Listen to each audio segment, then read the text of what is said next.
Let's move on. We're talking about the Denver Nuggets, their potential championship odds here in the playoffs. What are they going to look like as a team? They just sent Michael Porter Jr. back to the G League for a rehab stint, so that is phenomenal news. They also have Jamal Murray potentially coming back soon, maybe for a playoff run, so that would be great. Things seem to be coming together for them. They're only 2.5 games behind the 4th seed in the West, and they continue to win. So what do you think about them, man? Well, so here's that Jokic effect. We were talking about Jokic earlier.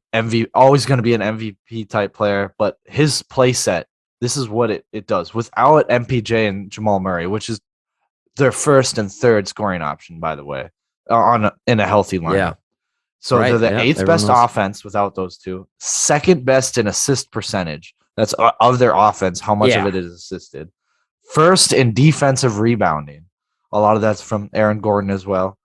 And then that's insane. So when you add them, especially Jamal Murray, they're 19th in pace. I can only see their pace going up from there, and it's a dangerous team with that. All that shooting that's added from MPJ and Murray. Granted, MPJ was struggling before. That all gets added. It'll only be better from here. Once they're, I don't know about this year, but next year, assuming they're all fully healthy and they have their big three slash very perfect role. Aaron Gordon's the perfect role player to fit all three of them together. Honestly, he's kind of the glue that makes sense. I think we're talking about this year though, my man. And they are a contender.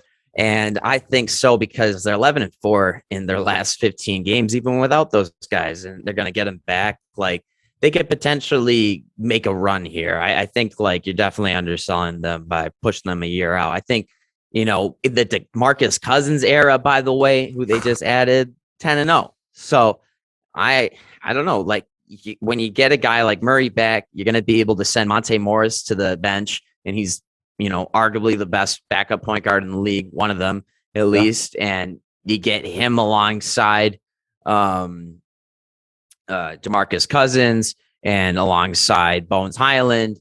You got a solid bench over there. It's a deep team. And they were built to withstand these injuries, and they're just getting ready to bring these guys back to be in full force. And Nikola Jokic, like you said, I mean, he's been phenomenal this year. That second place in the league in terms of assist percentage, that's a lot because of him. He had an insane pass the other day over his head, in between two defenders.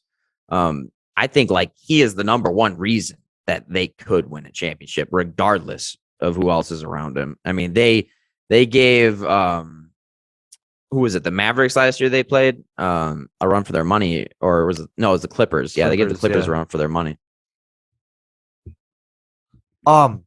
Yeah, of course. So, I mean, Jokic is always going to put him in that conversation. I just don't think they can do it this year because MPJ was having issues before he was injured. I'm not going to assume he's 100% when he comes back. Same thing for Jamal Murray.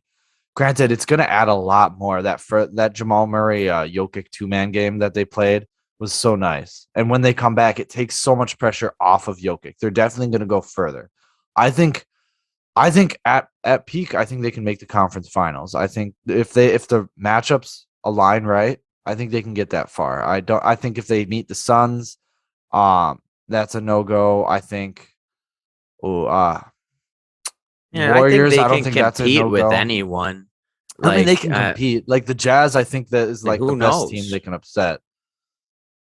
I mean, I think they can compete with anyone. Who knows? The Phoenix Suns are really good this year, obviously. I think that's the one team everyone's we want to avoid them. Well, obviously you want to avoid them, but you're going to have to face them at some point. The Warriors are totally beatable. They just lost to the Wolves the other night. Granted, they didn't have Draymond or Clay, or Wiseman, who hasn't played all year. But so they're missing a few guys too. But everybody's dealing with injuries, Nuggets are dealing with injuries. Who we're talking about. I think the Nuggets at full force, they definitely have a championship potential team. A couple years ago, when they were younger, I thought they had the potential. Now bringing back Murray, if he's available, he's just going to be even hungrier. we got Michael Porter Jr., who's more seasoned after his time in the playoffs last year, and Nikola Jokic is ready. He's hungry. I mean, you think he doesn't give a shit about MVP? Like, I remember they showed the video when he got awarded last year. He was just like, "Oh, thank you." But he's such a humble guy. He doesn't give a shit about that. He wants the championship. Right. I mean, this is the year, but they're not fully. They're not going to be there, even if when MPJ comes back on time, or if Murray comes back before the playoffs. Like, they're not going to be 100%, which is why I this year I'm saying they can't do it. I don't think they will. I think, especially in the playoffs, if MPJ's not on the floor, if Murray's not on the floor, they've showed last year that you can crowd Jokic and try and ask guys like Will Barton to beat you. Ask guys like Aaron Gordon, be like, all right, fine, take it out of Jokic's hands, make them beat us. And Barton's good for a hot game and every once in a while, but he's not a scoring option. So this year I think they're more guardable. The defenses can easily align to them, but when all three of them are going to be healthy next year, I think that's definitely a contender, because then you can't just leave one guy or ask one guy to miss, and just changes the whole defensive scheme. Even them being on the floor, however, you have a point when they're all there. Like, even 100% or not, they still attract defense. However, it's just whether they can hit those shots, and I don't know if they're going to be able to hit all those hard shots they did, especially Jamal Murray. What was it? The bubble Jamal Murray was unbeatable. I don't know if he. Oh yeah, he was amazing. Yeah.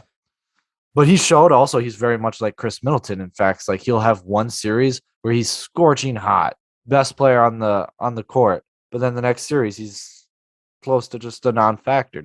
Maybe not a non-factor, but he's volume. I mean, not as much inconsistency from a 22-year-old, 23-year-old at the time, whatever he was. I don't think is like the worst thing to be seeing. I think it's awesome to be seeing the spurts that he did give you, because it's a great sign of, what he may be able to give in the future more consistently. I think it's just like, knocking a guy for that at such a young age is kind of boggling to me sometimes, because like they've only got, they haven't even been playing for that long in the league, at least. Yeah, but I'm not going to make the assumption that they're just going to be better until they are better. So I'm going to take them at the last time he played. I will not be surprised if he comes out and he reaches the potential we thought he would. Or like he keeps up that consistency, I'll be like, great. However, from what I've seen, he hasn't had that consistency. Yeah, I know. I mean, it sucks that he tore his ACL, because like we haven't seen the potential quite flourish the way we want to now. There's a lot of growth that we're missing out on here. But I think, there's other guys that have had a torn ACL that young too and still developed really well afterwards, like a Zach LaVine. Other guys were really good before their ACL tear and were still good afterwards, like Kobe Bryant. And I think, Jamal Murray is a great shooter, and that, that translates well. I think that's only going to get better. And he's just got kind of that it factor that a lot of other guys don't have. So I'm excited to see how he improves. And I think he's definitely like a 23 point per game type of guy potentially.